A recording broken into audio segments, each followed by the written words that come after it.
Oke teman-teman, balik lagi di part yang kedua. Kita lanjutkan. Ini merupakan integrasi dari modul piutang. Ada 4 modul yang berhubungan dengan modul. Yang pertama adalah modul JLP terkait dengan pencatatannya. Nah, kemudian modul administrasi itu terkait dari referensi debiturnya. Modul pembayaran itu terkait dengan pembayaran, gitu. Pembayaran. Kemudian modul bendahara juga terkait dengan pembayaran. Tapi ada tata kalau modul pembayaran pakai SPM, tapi kalau modul bendahara mungkin ada upload SSBP dan surat bukti store. Seperti itu, teman-teman.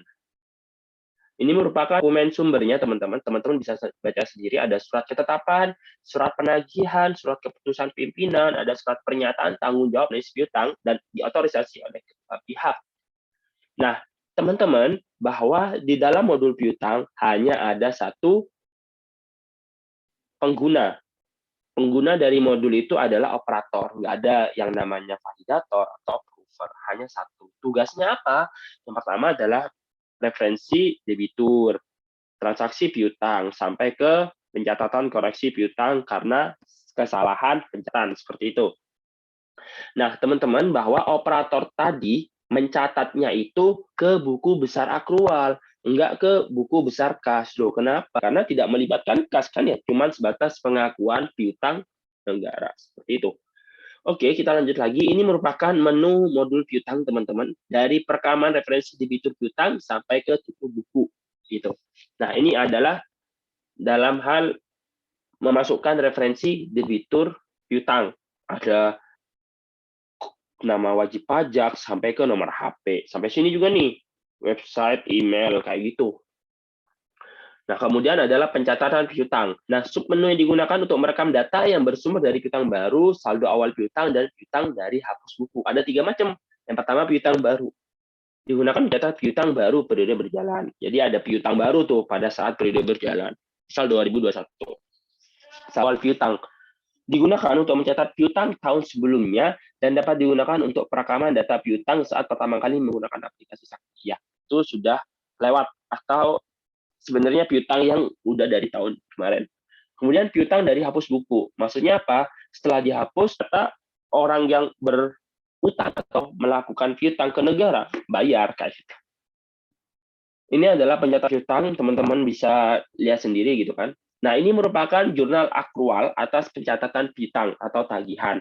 Yang pertama, mencatat piutang baru ya ini sesuai dengan ini kodenya gitu kan. Kita lanjut lagi. Nah, dalam hal pembayaran, teman-teman, itu ada 3 macam. Yang pertama adalah settlement SBS atau store.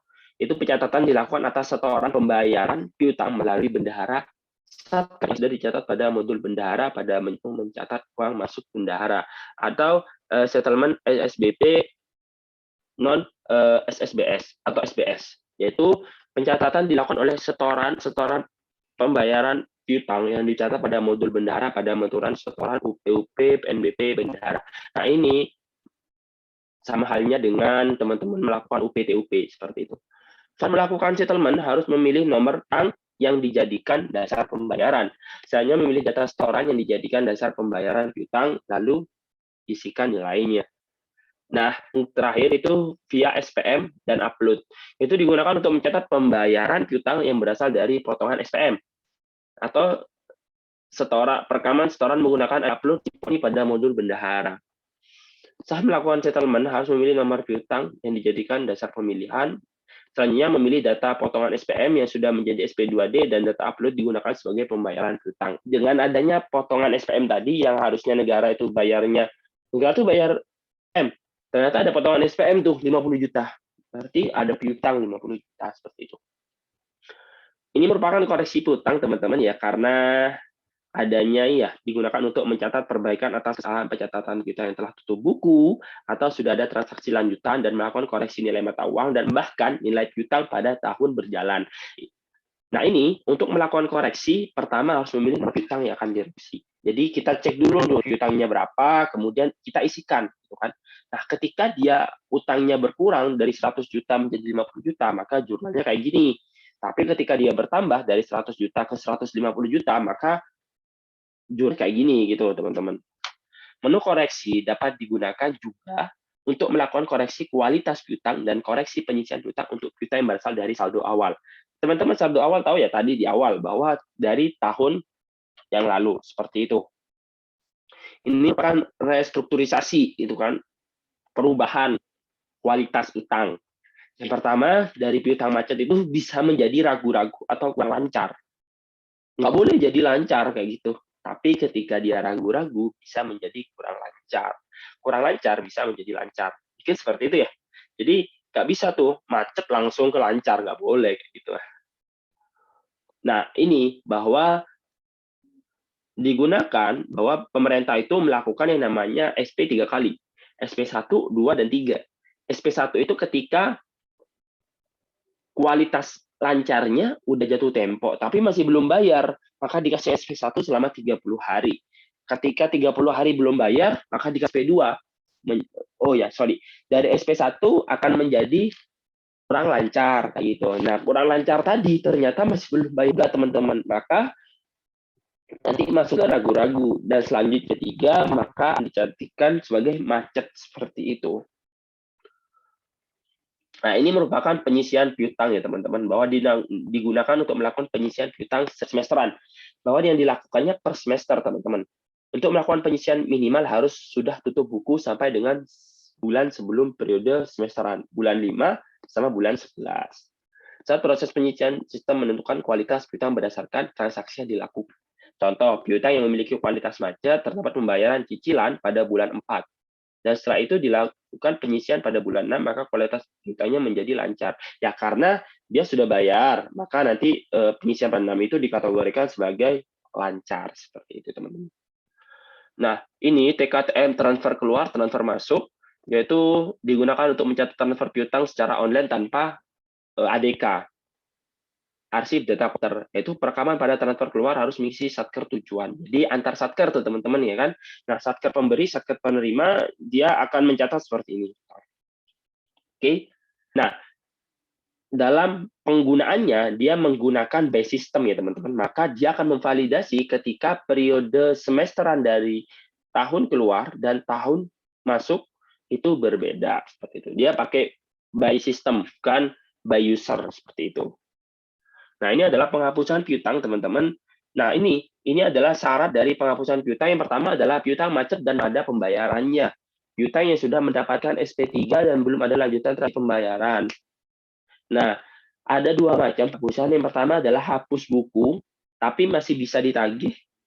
Dah hapus tagih, ini sudah hilang gitu. Sudah nggak ada lagi piutangnya, udah dihapus, udah nggak usah ditagih, nggak usah ditagih gitu, dan nggak usah dibayar.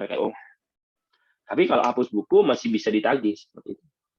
Nah, tutup buku, digunakan untuk melakukan tutup buku pada modul piutang itu dilaksanakan di bulan 6 atau 12 harus sudah mencatat transaksi penyisian terlebih dahulu. Ya, sebelum tutup, maka harus dilakukan transaksi penyisian piutang seperti itu. Nah, ini merupakan laporan-laporan tadi ya, teman. Yang pertama adalah rekap piutang yang sudah lunas. Namanya sudah lunas, kan? Berisi daftar piutang yang sudah lunas dengan periode bulan yang dipilih. Kartu piutang berisi detail transaksi piutang per nomor piutang sampai dengan periode tanggal yang dipilih. Kartu penyisihan ya namanya kartu penyisihan ya yang berisi penyisihan gitu. Rekapitulasi TKTM berisi daftar transfer masuk dan transfer keluar dari masing-masing satker kayak gitu. Rekonsiliasi piutang berisi perbandingan data piutang pada modul piutang dengan pada modul ya karena perlu direkonsiliasi. Karena ketika terjadi perubahan atau terjadi ketidaksamaan, maka perlunya dikoreksi seperti itu. Piutang jatuh tempo, berisi daftar piutang yang jatuh tempo sampai dengan periode yang dipilih. Nah, hal yang perlu diperhatikan teman-teman, ternyata gitu kan, bagian piutang gitu, modul piutang tidak mencatat bagian lancar piutang jangka panjang. Loh, tadi kok ada? Nah, itu tadi di depan itu adalah macam piutang jangka pendek. Piutang lancar kayak gitu. Tapi ternyata pada saat itu masih belum mencatat bagian lancar piutang jangka panjang. Tapi insya Allah di 2022 sudah bisa dipakai. Seperti itu. Piutang falas, modul piutang belum memiliki menu untuk mencatat piutang falas dengan nilai falasnya. Terhadap piutang falas dicatat menggunakan modul piutang dengan nilai rupiah hasil nilai falas sesuai dengan tulisnya. Ya, karena masih dia pakainya by manual, nggak by otomatis seperti itu, teman-teman. Nah, teman-teman ternyata gitu kan bahwa modul piutang itu tidak melaksanakan piutang perpajakan. Piutang perpajakan punya sendiri sistemnya.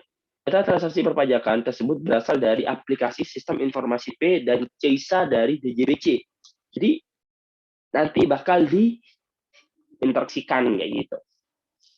Nah, ruang lingkupnya gitu kan dari SI, DJP sama CISA itu ada di piutang perpajakan dan penyusunan piutang perpajakan.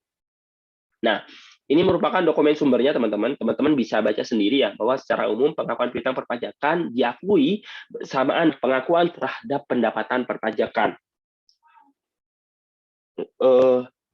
Untuk dapat diakui perpajakan, maka harus dipenuhi kriteria telah ditetapkan surat ketetapan dan telah diterbitkan surat penagihan dan telah dilaksanakan penagihannya. Ini merupakan dokumen sumbernya. Nah, mungkin pertanyaannya kenapa sih nggak dimasukkan ke modul piutang aja gitu kan? Biar jadi satu gitu. Alasannya adalah bahwa dalam hal pelaksanaan perpajakan itu sangat kompleks, teman-teman. Perlu desain sendiri, perlu konsep sendiri, kayak gitu. Tapi pada akhirnya nanti diinterkoneksikan sakti perpajakan, teman-teman, kayak gitu. Nah, ini merupakan diagram alirnya, teman-teman, bahwa SI, DJP, CISA, DJBC, maka diinterkoneksikan oleh Pusintek, gitu kan. Nah, nanti di sini dilakukan oleh Biro Perencanaan dan Keuangan, Sekjen menyusun konsolidasi dalam Kementerian Keuangan. Gitu. Itu ya. Jadi Pusintek, Sekjen mengelola data interkoneksi sakti perpajakan yang diunggah oleh DJP dan DJBC pada server Pusintek. DJPJ mengakses data interkoneksi sakti perpajakan dan mengunggah ke sakti. Jadi di sini Pusintek sama DJPB akan dimasukkan ke sini. Kayak gitu, teman-teman. Oke. Ini merupakan pengendaliannya, teman-teman bisa baca sendiri ya, teman-teman. Oke, teman-teman, terima kasih sudah menonton. Semoga bermanfaat. Aku akhiri. Wassalamualaikum warahmatullahi wabarakatuh.